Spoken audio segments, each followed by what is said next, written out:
সুধী দর্শক, আমরা ধারাবাহিকভাবে সাধারণত এইভাবে দেয়াল পত্রিকা দেখিয়ে থাকি। আমি খন্দকার মাসুদুজ্জামান ঠিক তার ধারাবাহিকতায় আজও দেখিয়ে যাচ্ছি। আমরা দেখতে পাচ্ছি বিভিন্ন সংস্থা এখানে প্রতিবেদন দিচ্ছেন এবং সেটা সমস্ত পত্রিকাতেই প্রথম পেজে ছাপা হয়েছে।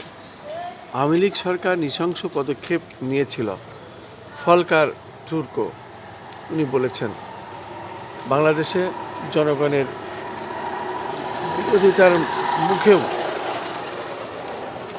ক্ষমতা আঁকড়ে রাখতে চেয়েছিল সাবেক সরকার, আর সে লক্ষ্য পূরণে বিক্ষোভ দমন করার কৌশল হয়েছিল বা কৌশল নিয়েছিল তারা। এর অংশ হিসেবে শত শত বিচার বহির্ভূত হত্যা, বিচার, গ্রেপ্তার, আটক ও এখানে দেখা যাচ্ছে নির্বিচারে, আসলে নির্বিচার গ্রেপ্তার, আটক ও নির্যাতন চালানো হয়েছে বলে বিশ্বাস করার যুক্তিসঙ্গত কারণ রয়েছে। জাতিসংঘের মানবাধিকার বিষয়ক হাই কমিশনার ফলকার তুর্ক এমন অভিমত দিয়েছেন ওই প্রতিবেদনে। আমরা দেখতে পাচ্ছি এখানে বড় অক্ষরে প্রথম পেজে ছাপা হয়েছে গণকণ্ঠে, শেখ হাসিনার বিরুদ্ধে গুরুতর মানবাধিকার লঙ্ঘনের প্রমাণ পেয়েছে জাতিসংঘ।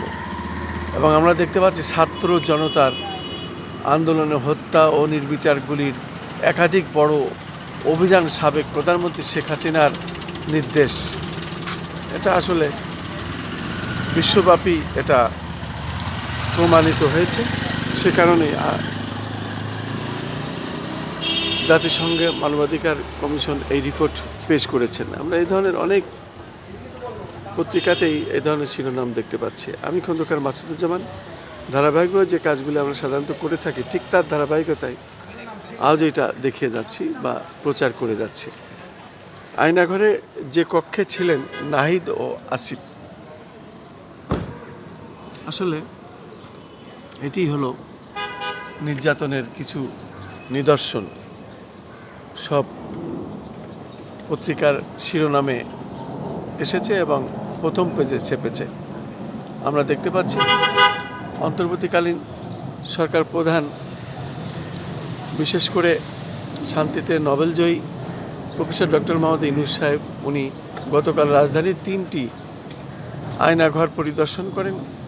প্রধান উপদেষ্টা মোহাম্মদ ইউনূস এ সময়ে আগারগাঁওয়ের একটি নির্যাতন কেন্দ্র, ব্যবহৃত একটি বৈদ্যুতিক চেয়ার দেখেন প্রধান উপদেষ্টা। আয়নাঘর পরিদর্শনকালে ডক্টর ইউনূস আয়ামে জাহেলিয়া প্রতিষ্ঠিত করে গেছে গত সরকার, এসব কথা উনি ব্যক্ত করেন। এ ধরনের অনেক খবর আছে, অনেক নিউজ আছে। এবং আমরা দেখতে পাচ্ছি জুলাই আগস্ট আন্দোলন নিয়ে জাতিসংঘের প্রতিবেদন প্রকাশ, 1400 জনকে হত্যা, মানবতা বিরোধী অপরাধের প্রমাণ মিলেছে। এ ধরনের আরও অনেক তথ্য আমরা দেখতে পাচ্ছি। এগুলো প্রথম পেজে ছাপা হয়েছে। এ ধরনের অনেক খবরই এখানে দেয়া আছে, আমরা দেখতে পাচ্ছি। আরও দেখতে পাচ্ছি ভোটার তালিকা প্রস্তুত, মুদ্রণ বিতরণে লাগবে 69 কোটি টাকা, নির্বাচনের জন্য প্রায় 6000 কোটি টাকা চাই ইসি। এ ধরনের অনেক খবরই দেয়াল পত্রিকায় ছাপা হয়েছে এবং অনেক খেলার খবর, বিনোদন খবর, সব ধরনের খবরই আছে। আমরা দেখতে পাচ্ছি শেখ হাসিনার বিরুদ্ধে গুরুতর মানবাধিকার লঙ্ঘনের অভিযোগ, দৈনিক বাংলায় আমরা দেখতে পাচ্ছি।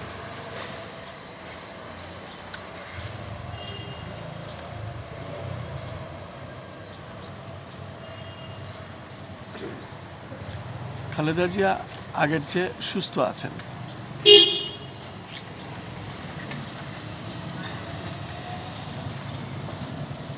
বৈষম্য বিরোধী ছাত্র নেতাদের কার কোন আসনে চোখ, এই বিষয়েও আজকে লেখা হয়েছে। একটু খবর প্রকাশ হয়েছে, আমরা দেখতে পাচ্ছি তাদের ছবি সম্মিলিতভাবে।